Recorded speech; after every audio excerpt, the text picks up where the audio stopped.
آخر زمانه کې به فحاشي عام شي، نو الکان به د الکان نه شهوت پوره کوي، جنکۍ د جنکونه، او بیا به د ماشومانانو سره بدکاریانې کېږي، او بیا به د زناورو سره کېږي. دې څه حدیث دي؟ الجواب دې طریقه باندې او داسې الفاظو باندې حدیث دا نشته.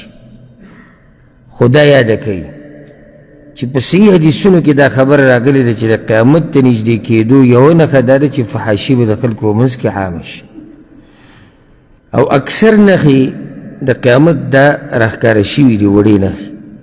او که څوک علم ډېرول غواړي، چې څوک علم ډېرول غواړي، نو دا ما تفصیلا بیان کړي دي، یوه نښه ښه د تفصیل سره اوږده سلسله کې ما بیان کړي د قیامت علامات. نو پای کې کومې وړې نښې چې دي نو هغې باره کې که سوچو کې هغه اکثر ښکاره شوي دي. یو نښه دا ده، او حدیث دی په صحیح بخاري صحیح مسلم کې رسول صلی الله علیه وسلم وایي ان من اشراط الساعه، د قیامت په نښو کې بعض نښې دا دي ان یرفع العلم، چې دیني علم به د خلکو نه کم شي، ویثبت الجهل، او جهل او جهالت به عام شي، ویشرب الخمر، او شراب به ډېر څکې کېږي، ویظهر الزنا، او زنا به راښکاره شي، عامه به شي. نو زنا فحاشي ده که نه؟ زنا فحاشي ده که نه ده؟ ها بل واوره حدیث، دا حدیث ده ابو مالک الاشعری رضی الله عنه ده، وی رسول صلی الله علیه وسلم دا خبره کړې ده په صحیح بخاري کې ده، ليكونن من امتي اقوام يستحلون الحر والحرير والخمر والمعازف. زما په دې امت کې به په آخري وخت کې داسې خلک پیدا شي چې هغوی به حلال کړي د ځان دپاره الحره زنا ته وایي، فحاشۍ ته، والحریر او نارینه به د ریخمو کپړې اچي، والخمر والمعازف او شراب او د ټنګ ټکور سامان به خلک ځان دپاره حلال کړي. نو چې زنا عامه شي، ورسره شراب عام شي، او د ټنګ ټکور آلات عام شي، دا څه دي؟ فحاشي ده که هسې دا نښه به ښکاره شوي که نه وي؟ دا نښه ښکاره ده، او داسې ښکاره ده لکه څنګه چې نور هغه لیدی کېږي، او د نور دا رڼا د چا نه پټه پناه نه ده چې فحاشي په کومه مرتبه کې ده. ما ته یو کس دا ووی چې ته په دې ټکنالوژۍ باندې رد کړې، په دې موبایل او په انټرنیټو. ما هغه ته ویل ما خو چې ته په دې رد نه دی کړی.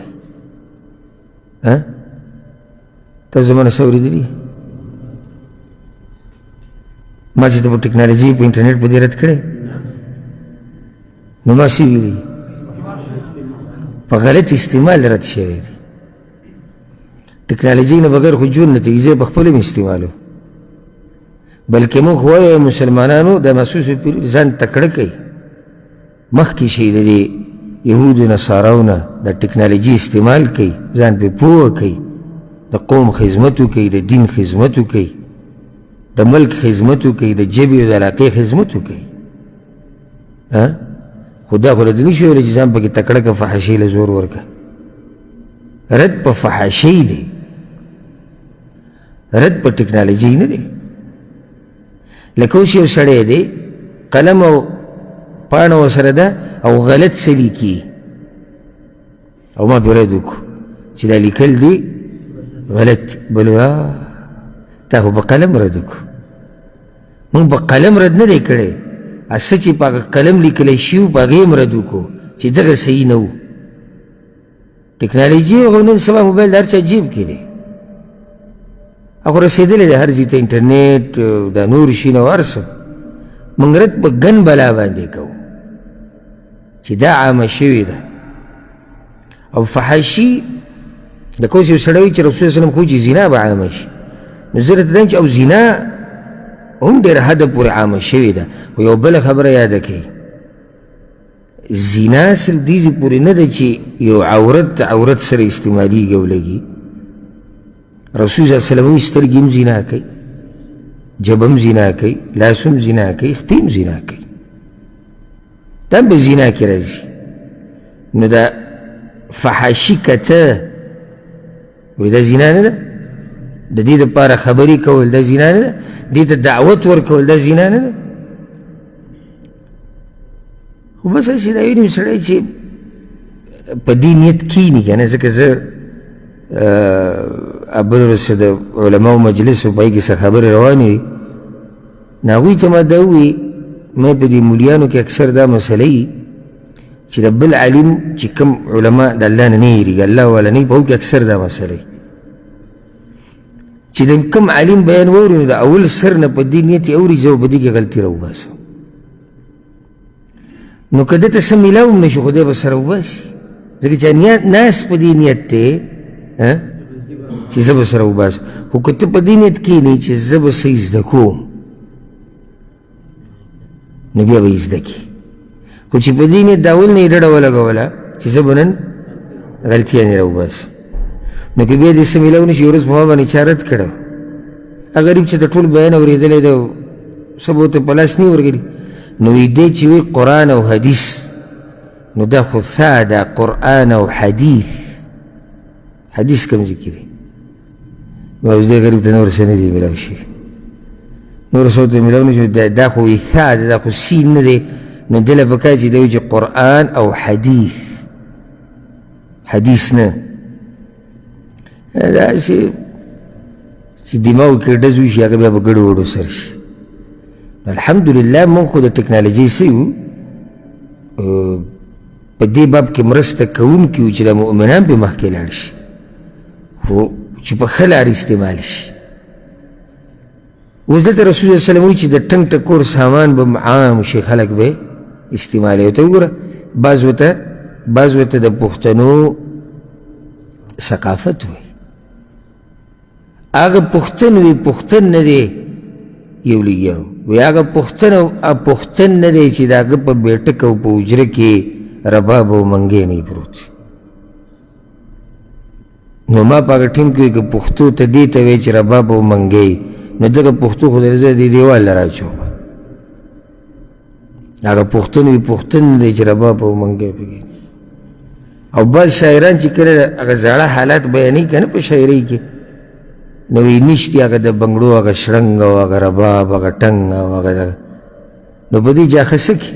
او لا ته نه اوري، دا خو عام دی نن سبا. ته اوس وایې رباب ټنګ نشتي، د رباب نه ترقي شوي د قصه موبایل ته وړېدلې، ته د رباب په ټنګ پسې ګرځې او په منګي پسې ګرځې، په هر ځای کې دا شی عام شوی.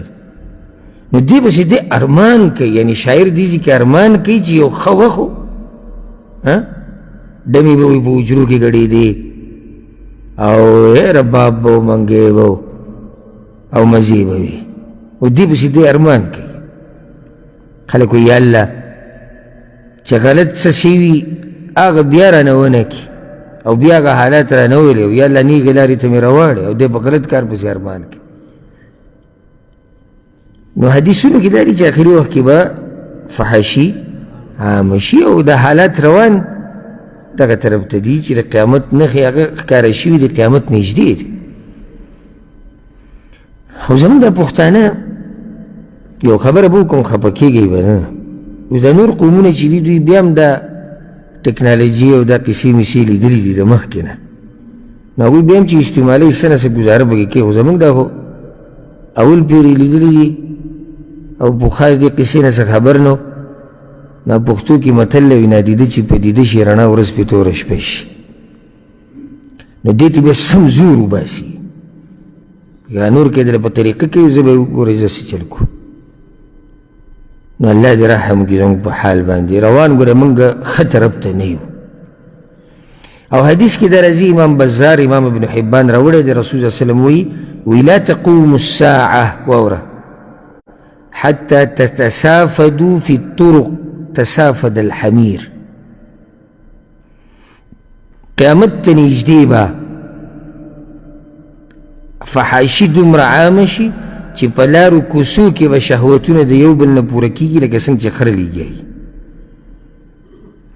یو حدیث کی دیسی رازی امام ابو یعلا راوڑی دا رسول صلی اللہ علیہ وسلم والذی نفسی بیده پاگ اللہ می دی قسمی دا کم اللہ پلاس کی چیزما سادہ لا تفنى هذه الأمة حتى يقوم الرجل إلى المرأة فيفترشها في الطريق قیامت تا آگا وقت پوری نرازی چی سو پوری پا دی امت کی دا حال نی راگ راگ وگو تکیدا و یو سڑے براولگی یو خزی سر بزینا کئی پلارکی بیر اسم لولی تخلقو دا تیریدو پلارکی فیکون خیارهم یومئذ من يقول لو واريتها وراء هذا الحائط فاغو رزب غور سڑے آگئی چی دتا دوئی چی یردی دیوالنا لگا اخوا بمدا کار کرے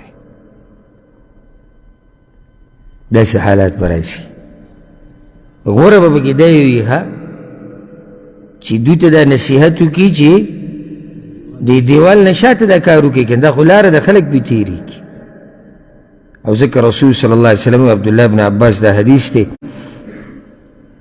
وی تاسو با دا پوخانو پلار روانی گئی دا یهود و نصاراو پلار بزی لیش پلیش سنگل پا سنگل گز پا گز حتی لو ان احدهم دخل جحر ضب دخلتم کسوک بکی دا خادمی دی سوری تا ورننو تو تاسو بم ورننو بزی پیخی بکوی دا گوی وحتى لو أن أحدهم ضاجع أمه بالطريق لفعلتم او کچرت پاگوی که شکر اولگی دخپلی مور سر زیناو کرد پا دی امت کے وباس دیسی چی دقا چل بکی